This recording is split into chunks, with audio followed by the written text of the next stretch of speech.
cars are rolled to the starting line, and once more, another page in the history of a great raceway is written.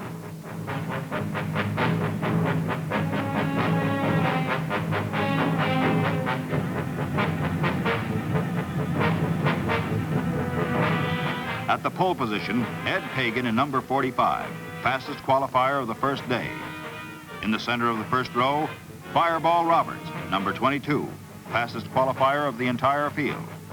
Outside front row, Joe Weatherly, number 12, teammate of former winner Curtis Turner, pilot of number 26. NASCAR national champion Buck Baker. Speedy Thompson, winner here a year ago in number 46. The parade lap begins. Once around the 1 3/8 track to gather speed for the flying start.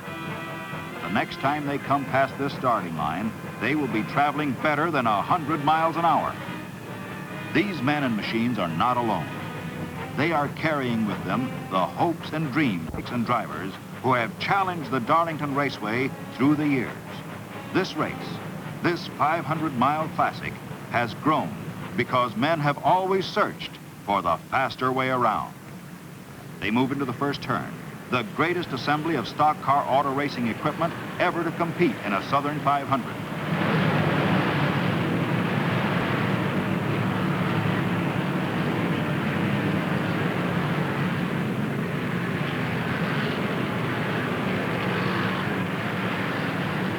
Now, through the second turn, and heading down the long backstretch.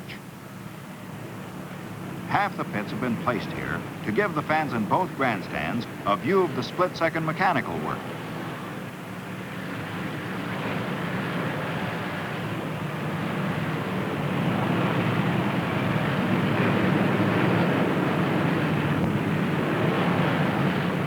Into the third turn, wheeling toward the start. Cars, accessories, parts, fuels, and lubricants will all be tested in the toughest public proving ground in America. A year's wear and tear is packed into a single afternoon.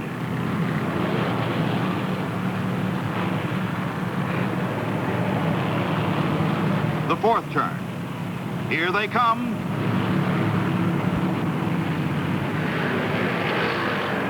They're off.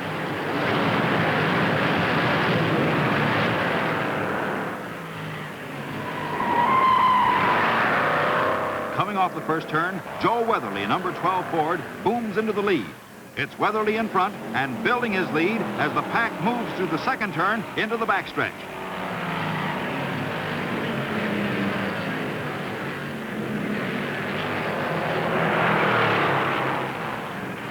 Ed Pagan and number 45 challenges in the third turn. This is going to be a race. The crowd is on its feet as Pagan's number 45 makes a bid.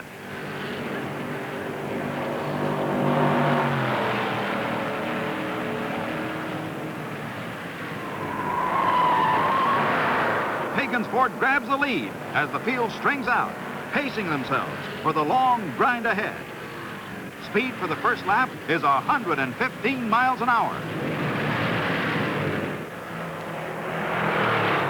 On the backstretch, Pagan hits 120 miles an hour, but Weatherly's Ford stays in there, and moving through the fourth turn, he moves next to the leader.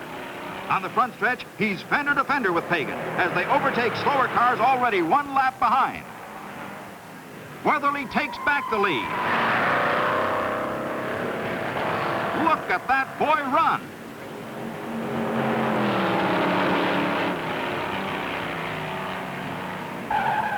Uh-oh, car in trouble. Don Kibberling in number 60 smashes a guardrail and spins off the high bank first turn. Fire on the track. The yellow flag warns other drivers as flame creeps along a trail of gasoline spilling from the ruptured fuel tank.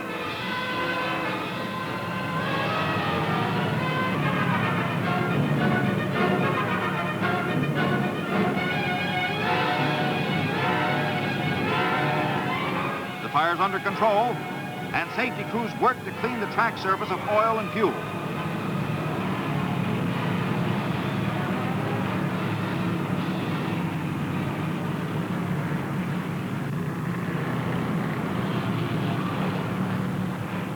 The green flag again signals high speed.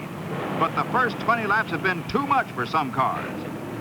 A 340 horsepower Dodge with Ken Rush at the wheel is out with a blown head gasket. Pagan has put the pressure on Weatherly, and coming down the main straightaway, he noses ahead. Look at those boys race.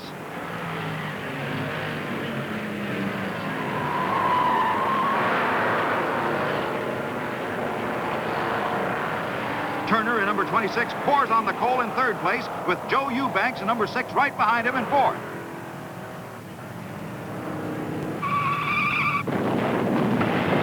A car through the rail in the first turn. It's Pagan. Pagan blew a tire, smashed through the guardrail, and rolled down the 40-foot embankment.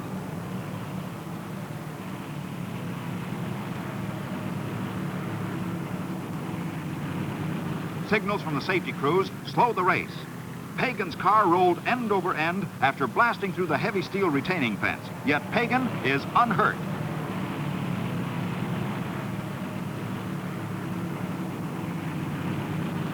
Number 45 is ready for the junk pile after a mishap at 115 miles an hour. With the field slowed by the caution flag, Joe Weatherly in number 12 gives up first place as he pits for fuel and a precautionary tire change. His crew wants to get him out again before teammate Turner, running second, can take the lead.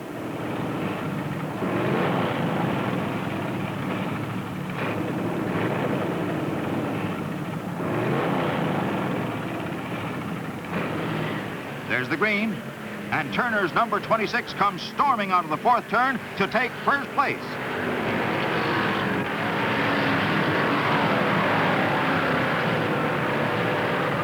Weatherly gets away from the pits in a hurry.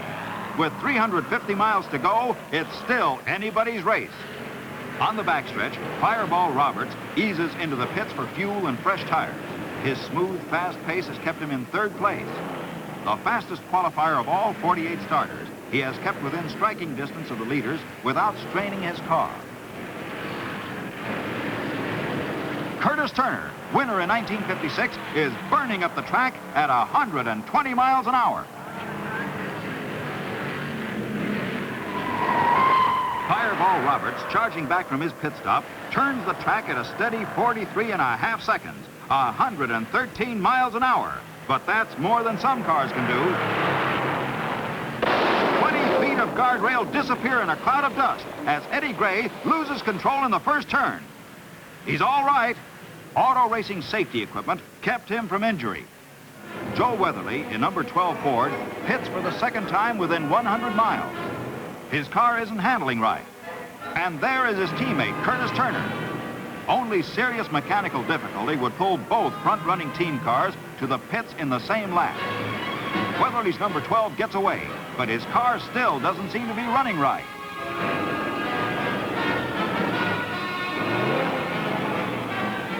Turner is impatient to be on his way, but the mechanics haven't found the trouble in his engine. There's the green flag. Time becomes even more precious now. And there goes Fireball Roberts, moving into second place. Weatherly is still leading, but Roberts is only a half a lap behind and making a bid.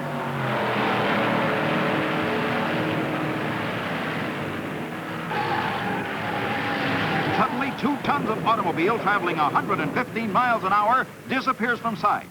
An oil slick on the first turn and a missing guardrail torn out in a previous accident was a combination Jack Smith couldn't handle. Although number 47 is completely wrecked, the driver walked away. The hours of competition that make new cars old in a single afternoon are taking their toll. Less spectacular is the ordinary wear and tear of competition. Curtis Turner limps to the pit, his engine failing. Turner is a hard man with an automobile, demanding peak performance and a little more for the full 500 miles. Turner is out of the race.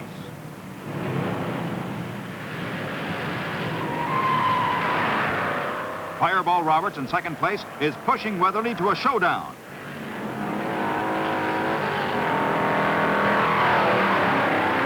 Roberts has boosted his lap speed to 118 miles an hour.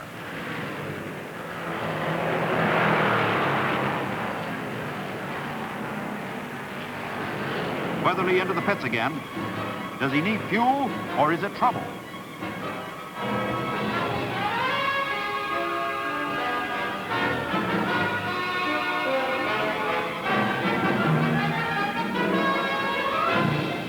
hood is up.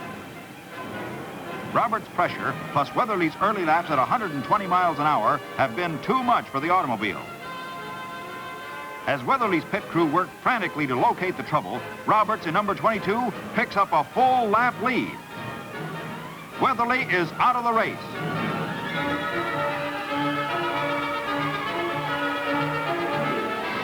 For some contenders, there are months of work and effort lost.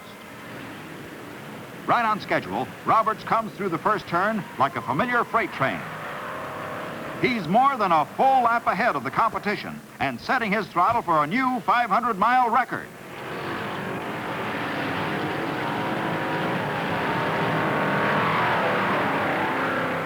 Battling for second place now is Junior Johnson in number 11 and Shorty Rollins in number 99. Their race isn't over.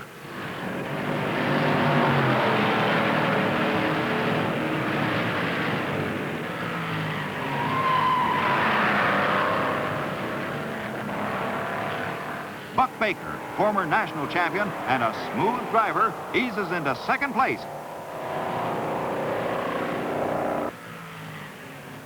Baker plays it safe and waits out the competition.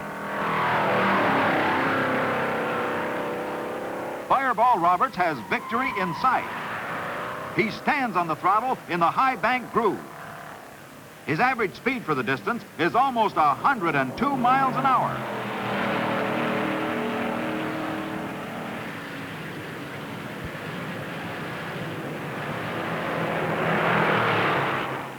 The white flag. 363 laps down and 1 to go.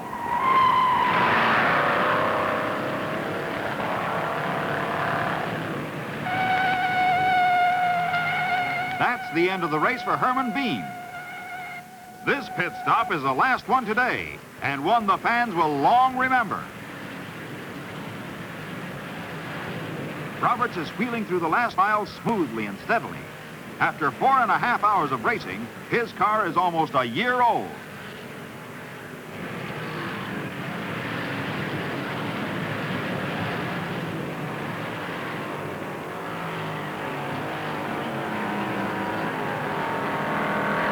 Fireball Roberts in a Chevrolet wins the Southern 500.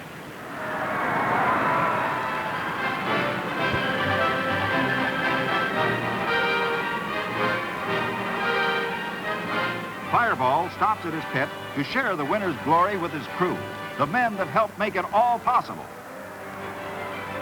On to the winner's circle. Fireball Roberts, last year voted NASCAR's most popular driver, is one of the 5 men who have competed in every Southern 500. He was only 20 years old when he made his start on this track and finished second.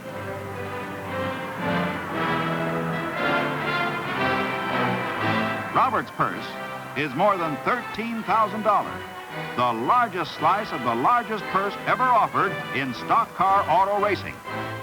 His average speed for 500 miles is a new record, better than 102 miles an hour.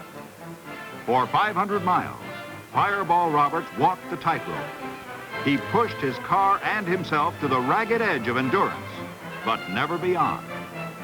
As Roberts entered the winner's circle, the mechanics and drivers of other cars were already at work, correcting the mechanical failures that can be discovered only at high speed. New standards of mechanical performance, new standards of safety are set in every race. Despite accidents and high speed, no one was injured. The safety of the American automobile has been proven again. Roberts has answered for himself the challenge of the Darlington Raceway. He has set new records which will be tomorrow's challenge for all other drivers. He has proven again that Darlington is the fastest stock car racing track in America because men have made it that way. Men who have found the faster way.